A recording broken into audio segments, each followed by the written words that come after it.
listening to my favorite talk show, The Weekly Show with Aditya.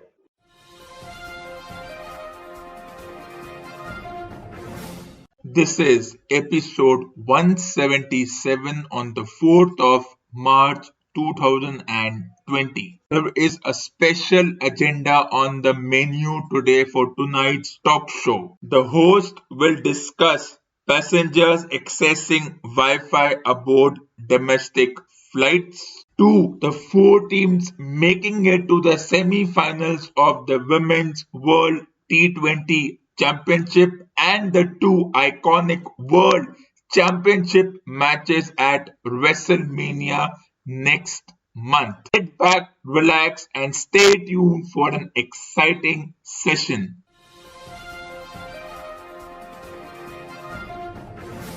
There is good news for some individuals who are marred with OCD who can't stay away from their phones. The Indian Federation Aviation has given Indian Airlines a go-ahead to provide in-flight Wi-Fi services to passengers. It's what one would call a boom in the entertainment sector as far as the flight time is concerned. Let's look at this news more deeply. On an average, an Indian flight duration is between 3 to 3.5 hours depending on one's destination. For example, if an individual is flying from Delhi to Bombay or Delhi to Chennai or Chennai to Bombay, the average flight time is between 3 to 3.5 hours. So yes, the Wi-Fi access will be useful for some people who are constantly on the go and have this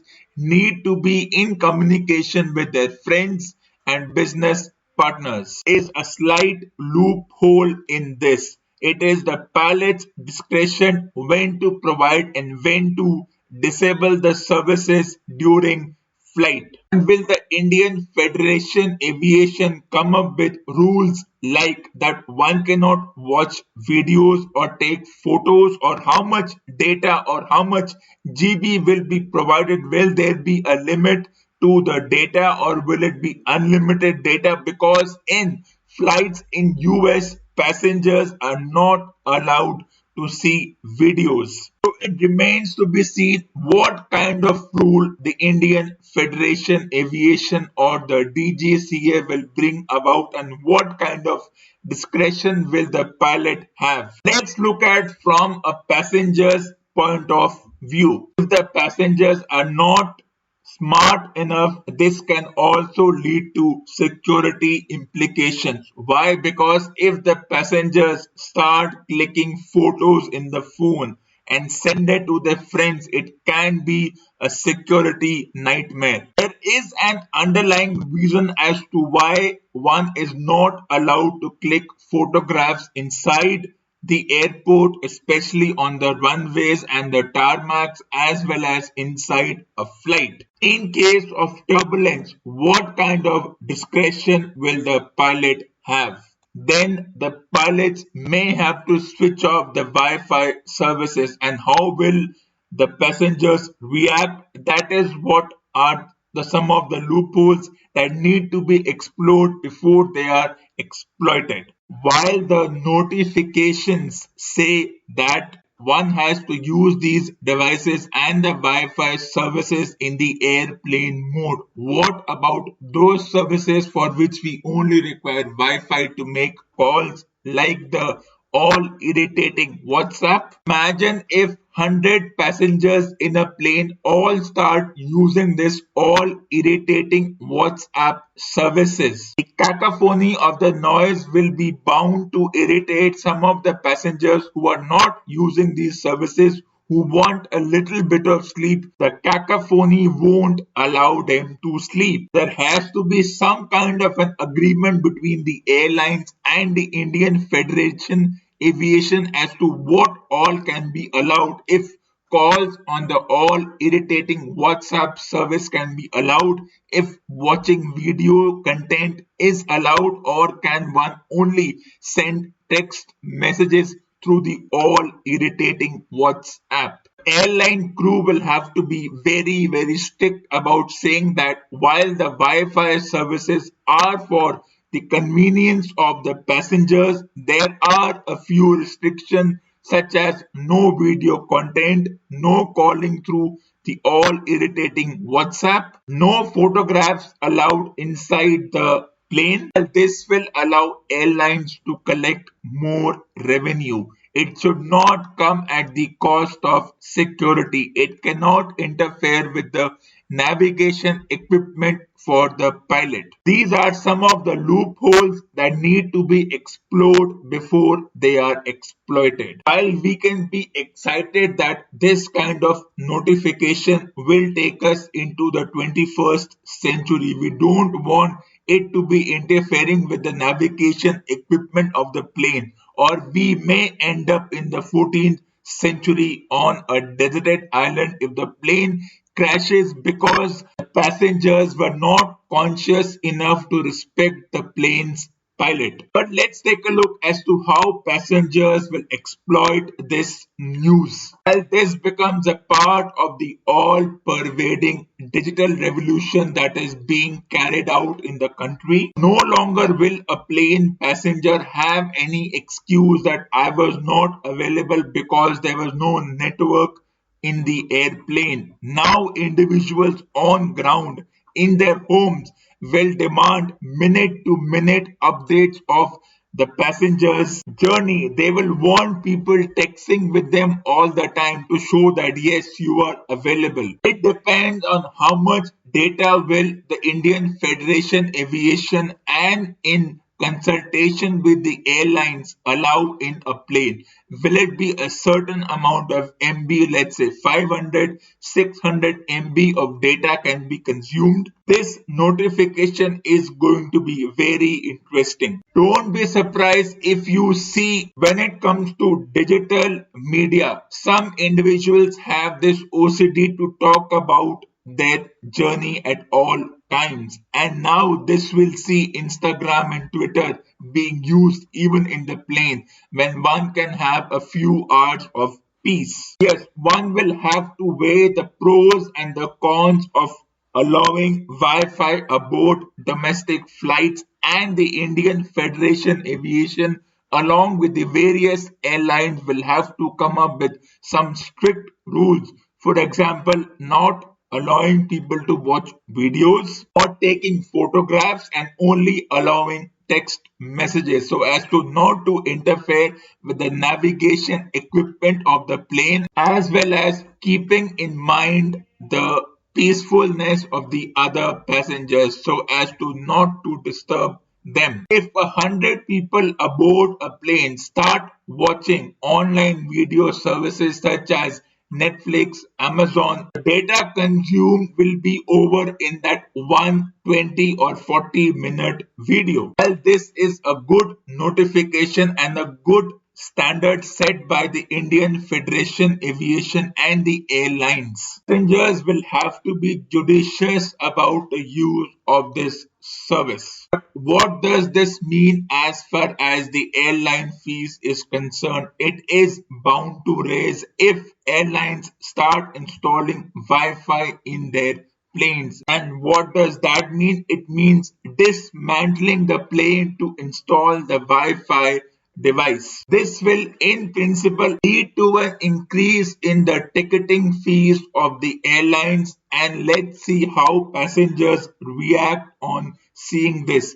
This is not yet official, it hasn't come into effect, but the airlines will start the procedure. So what this will lead to is that passengers will be glued on to their devices during the duration of the flight time. As I said, an average flight time in India from city to city is 3 hours. But what about shorter duration flights? For example, Delhi to Jaipur, which is just about 45 minutes. Will it be viable to provide services on this flight duration? That is something for the Indian Federation Aviation and the various airlines to work upon. As I was saying, the passengers will be glued on to their devices, means they will miss the beautiful sights they can see through the airplane or just have a relaxing 3.5 hours. Because if it's me, and even if I know that there is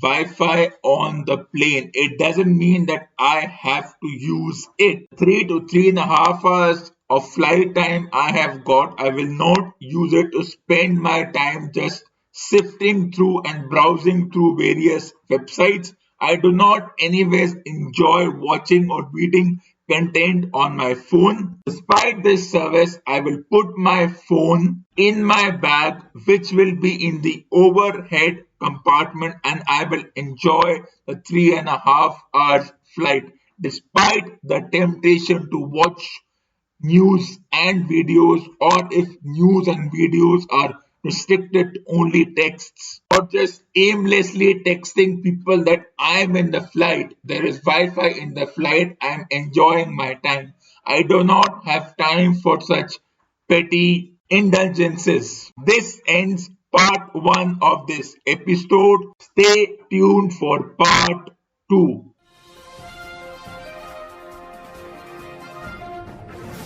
Welcome to part 2 of episode number 177.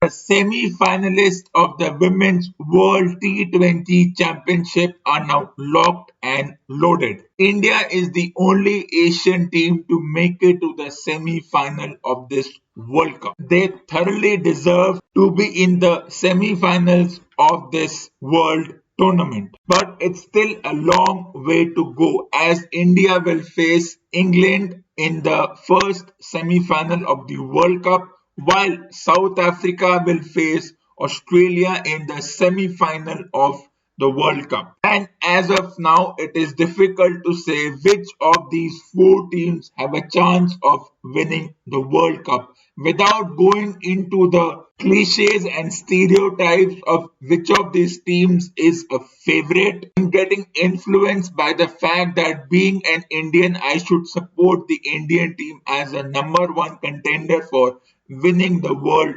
Championship. As of now, I'm not putting my eggs in any of the teams' basket. As a neutral observer, I'm going to say that all the 4 teams have clawed and scratched their way into the semi-finals, and all 4 have an equal chance, though it means that we could also have a new champion if either India or South Africa make it to the finals of the tournament. At this point, let's not put our eggs in any of the team's basket, but just let's wait and watch and enjoy the typical predictability of how a women's match is played out. At this point, whichever of the team get a chance to bat first, and they can get a score somewhere between 135 and 145, then that team has almost a 95% chance of winning, because as I have reiterated, in a women's match, a total of 130 to 140 is equivalent to 200 in a men's match. And going by the pressure of playing a knockout game, neither of these teams want to concede, as they have worked hard to come to this point, especially South Africa and India, who are looking for their first ever world women's title. For India, it's a case of being there, done that, but haven't reached the final hurdle. In the 2017 World Cup, India had reached the final, but the pressure got onto them and they could not chase the total. And while most individuals are putting Australia as the favorites because of the factor of being playing at home and the home supremacy which has been going on for the past couple of years, especially in the men's division, I would not put it past the Indian women and the South African women's team to reach the finals. Rain may play a huge factor in this tournament, and if rain washes out the match For example, if rain washes out the India-England match and if they have to go by the group result, then India might go through because they topped the group. So it shows how important is it to top the group. Or there is a possibility of having a reduced match, and it will be very interesting as to how the women's team live up to the pressure of a reduced match. Not a 20 over match, but let's say a 11 or a 12 over match if the rain affects the match. Means the women will have to go extra hard. They will have to show their power right from ball one and at least get a total between 100 to 110 if the match is reduced to 12 to 13 overs. There has been constant debate about cramped schedules for the men's division. What about the cramped World Cup schedule, which was scheduled in such a way that it would finish in 2 weeks? The aura of a semi-final is lost because there are two semi-finals on the same night. Are we aware of the fact that the women's tournament were always going to be shorter compared to the men's T20 World Championship, which will last for at least a month? There is a possibility of having a new world champion if either South Africa or India make it to the finals, or the previous world champions in England and Australia continuing that juggernaut and just adding another feather to their cap. Both possibilities are new in this situation. It all depends on the weather. If rain makes a spoil sport and heads to Sydney or stays away for the duration of those 4 hours. The whole conversation about cramped scheduling is a paradox. If we do not include the cramped scheduling the women's division have to face. Back on Friday to discuss the two finalists after the two semi-finals are completed tomorrow. Those who are looking to watch the match, Indian match is a morning game according to Indian Standard Time. It will start at 9:30. This ends part 2 of this episode. Stay tuned for part 3.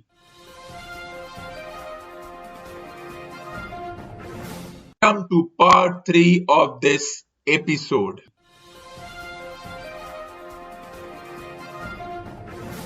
WrestleMania 36 is all set for two explosive World Championship matches. The hype around the Drew McIntyre Lesnar match wasn't enough to capture people's interest. Now it becomes more interesting after Goldberg beat Bray Wyatt for the Universal Championship.